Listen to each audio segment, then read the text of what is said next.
नमस्कार. गुंजन रेसिपी मराठीमध्ये तुमचे खूप खूप स्वागत आहे. आज आपण घरगुती पद्धतीने काळा मसाला तयार करण्याची रेसिपी पाहणार आहोत. तुम्ही पाहू शकता आपल्या मसाल्याचा कलर, टेक्स्चर किती सुंदर आलेला आहे. आता ह्याच मसाल्यांचं प्रमाण सांगायचं झालं तर 1 किलोच्या प्रमाणानुसार जर तुम्ही मिरची घेतली, जर लवंगी मिरची किंवा संकेश्वरी मिरची घेतली तर तुम्हाला इथे गरम मसाले 10 ग्रॅम, 1 किलोसाठी गरम मसाले हे 10 ग्रॅम आणि काही गरम मसाले जेणेकरून खसखस, बडीशेप, तीळ हे सारखे मसाले, मोहरी यासारखे मसाले असतात ते 50 ग्रॅम ह्या हिशोबाने घ्यायला लागतील. पण मी इथं जी रेसिपी दाखवत आहे ती 3 किलो मिरची घेतलेली आहे त्या हिशोबाने दाखवणार आहे आणि त्याचे सर्व साहित्य किंवा कुठले कुठले मी मसाले घेतलेले आहेत ते डिस्क्रिप्शन बॉक्समध्ये तुम्हाला भेटतील. आता आपण इथे 1 किलो लवंगी मिरची घेतलेली आहे, 1.5 किलो मी संकेश्वरी मिरची घेतलेली आहे आणि अर्धा किलो बेडगी मिरची घेतलेली आहे. बेडगी मिरची आपण फक्त मसाल्यामध्ये कलरसाठी वापरतो. टोटल मी 3 किलो मिरची घेतलेली आहे आणि ह्या तिन्ही मिरच्या मी उन्हामध्ये कडक अशा वाळवून घेतलेल्या आहेत. तुम्ही पाहू शकता आपली मिरची लगेच तुकडा होत आहे. आता आपण गरम मसाल्यांचे प्रमाण मी सर्व डिस्क्रिप्शन बॉक्समध्ये देत आहे. इथे मी फक्त कुठले कुठले गरम मसाले घेतले त्यांची नावं सांगते. दगडफूल, तेजपत्ता, जायत्री, जिरे, चक्रीय फूल, कापूरचिनी. कापूरचिनी ही काळी मिरीसारखा गरम मसाला दिसतो. त्रिफळा, दालचिनी, 3 किलोसाठी 3 जायफळ घेतलेले आहेत. नाकेश्वर हा लवंग जसे असते तसा प्रकार आहे गरम मसाल्यामधला. लवंग, शहाजिरे, रामपत्री, मसाला विलायची ही मोठी विलायची आहे. हळकुंड, इथे मी अख्खे धणे घेतलेले आहेत, हे मी 750 ग्रॅम घेतलेले आहेत. हळकुंड हे 150 ग्रॅम घेतलेले आहेत. खडा हिंग घेतलेला आहे. बडीशेप, सुंठ पावडर, विलायची, पांढरे तीळ, खसखस, काळी मिरी, मोहरी त्याला आपण राई देखील म्हणतो, मेथी दाणे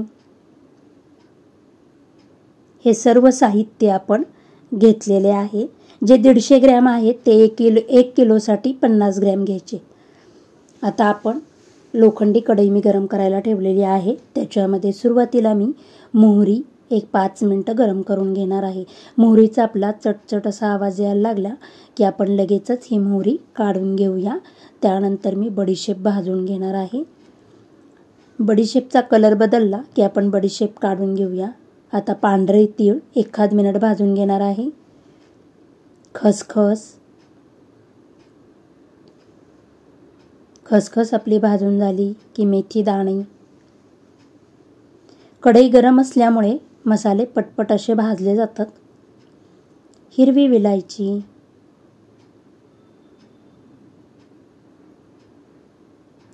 काळी मिरी, सर्व आपण हे गरम मसाले भाजून घेतले तर ह्यातनं तेल रिलीज होते आणि एक छान असा सुगंध देखील आपल्या मसाल्यांवर येतो. दालचिनी, बडीशेप, जिरे, मसाला विलायची,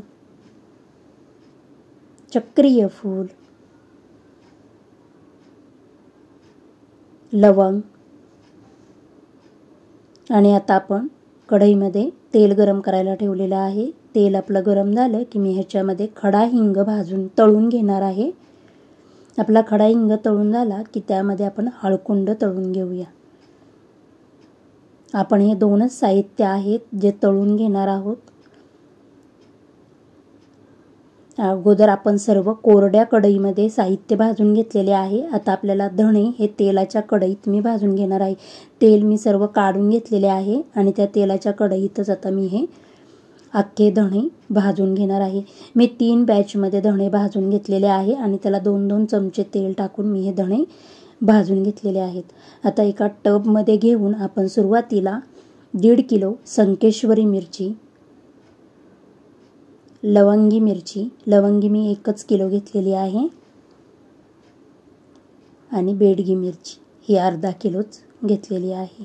आता त्यामध्ये आपण या मिरच्या जास्त उदसू नये किंवा ठसका लागू नये मिरच्यांचा, त्यासाठी आपण इथं 2 छोटी पळी तेल टाकून घेणार आहोत आणि मिरच्यांना हे तेल सर्व व्यवस्थित असं लावून घेणार आहोत.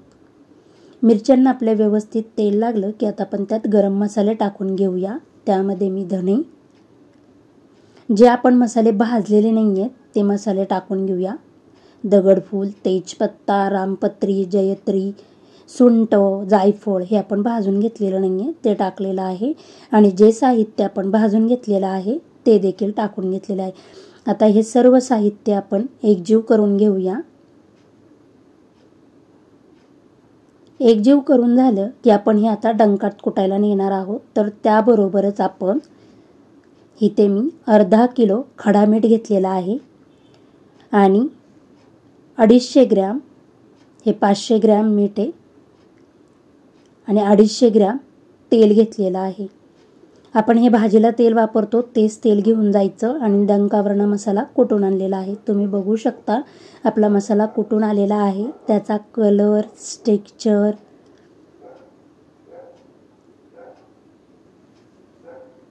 हा मी 3 किलोचा मसाला केला, तर हा कुटून झाल्यानंतर 6 किलोचा मसाला भरलेला आहे. खूप सुंदर कलर आलेला आहे. अशा पद्धतीने आपला घरगुती पद्धतीने काळा मसाला तयार झालेला आहे.